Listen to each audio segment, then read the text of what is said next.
Hello friends, ഇന്ന് നമ്മൾ തയ്യാറാക്കുന്നത് ഒരു റാഗി കുറുക്കാണ്. അതിന് റാഗിപ്പൊടി എടുത്ത് വെച്ചിട്ടുണ്ട്, തേങ്ങയുമുണ്ട്. ഈ റാഗി എന്നുള്ളതിന് കുവരക പൊടി എന്നും പറയും. ഇതുകൊണ്ട് നമുക്ക് ഒരു റാഗി കുറുക്ക് തയ്യാറാക്കാം. ഹെൽത്തി ആയിട്ടുള്ള ഒരു റാഗി കുറുക്ക് തയ്യാറാക്കാം. അങ്ങനെ നമ്മുടെ റാഗി കുറുക്കിന് വേണ്ടിയുള്ള വെള്ളം വെട്ടി തെളിച്ചിട്ടുണ്ട്. ഇതിലേക്ക് നമ്മൾ കലക്കി വെച്ചിരിക്കുന്ന ഈ റാഗിപ്പൊടിയാണ് ചേർക്കുന്നത്. കലക്കി വെച്ചിരിക്കുന്ന ഈ റാഗിപ്പൊടി ഇതിലേക്ക് കുറേശ്ശെ ചേർത്ത് കൊടുക്കും.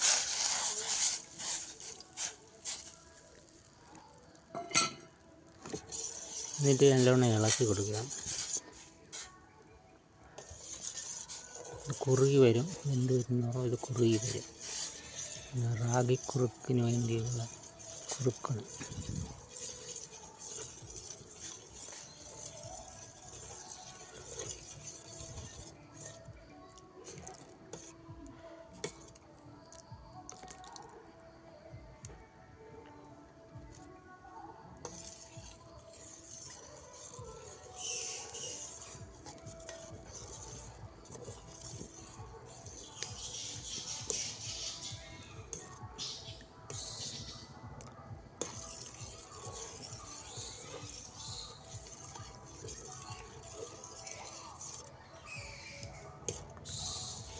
ഇപ്പോൾ തന്നെ ഇത് കുറുകി തുടങ്ങി. ഇങ്ങനെ കുറച്ചുകൂടെ നല്ലോണം കുറുകണം. കുറുകി നല്ല കൊഴുപ്പ് ആവും. അപ്പോൾ നല്ല കൈവിടാതെ ഇളക്കിക്കൊണ്ടിരിക്കണം.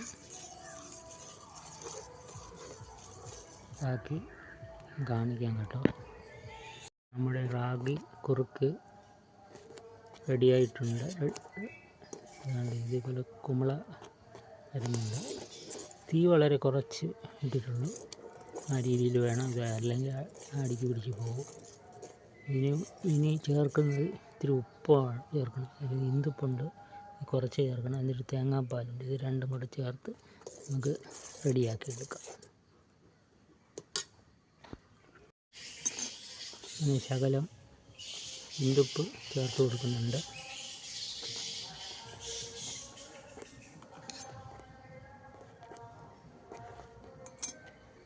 ഇളക്കി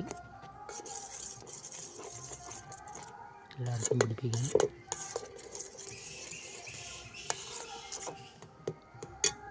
നമുക്ക് തേങ്ങാപ്പാൽ ചേർത്ത് കൊടുക്കാം.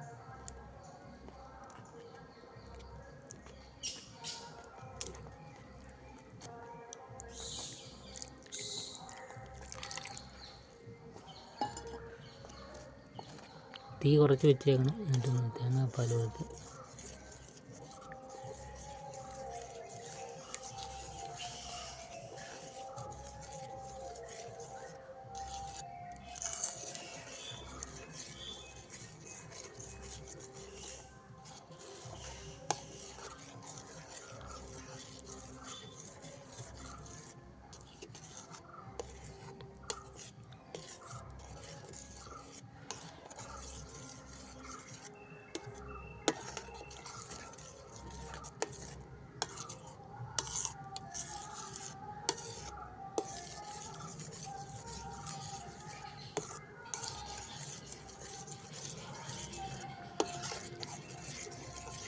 അധികം ചൂടാക്കേണ്ടതല്ല.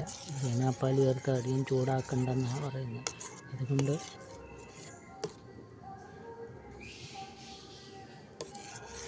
ഇപ്പോൾ നമുക്ക് റെഡിയായിട്ടുണ്ട്. ഇനി വാങ്ങി വയ്ക്കാം.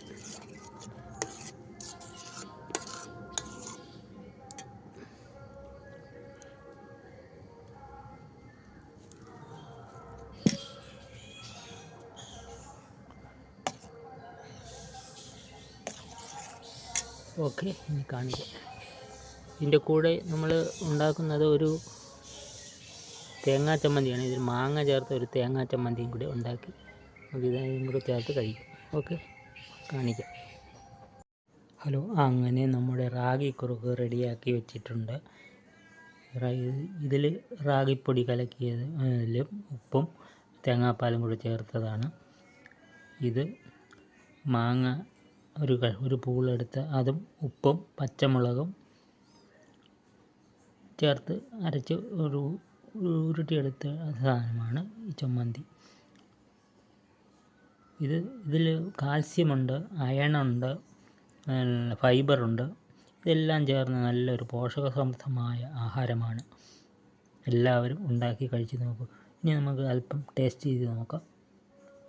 എടുത്ത്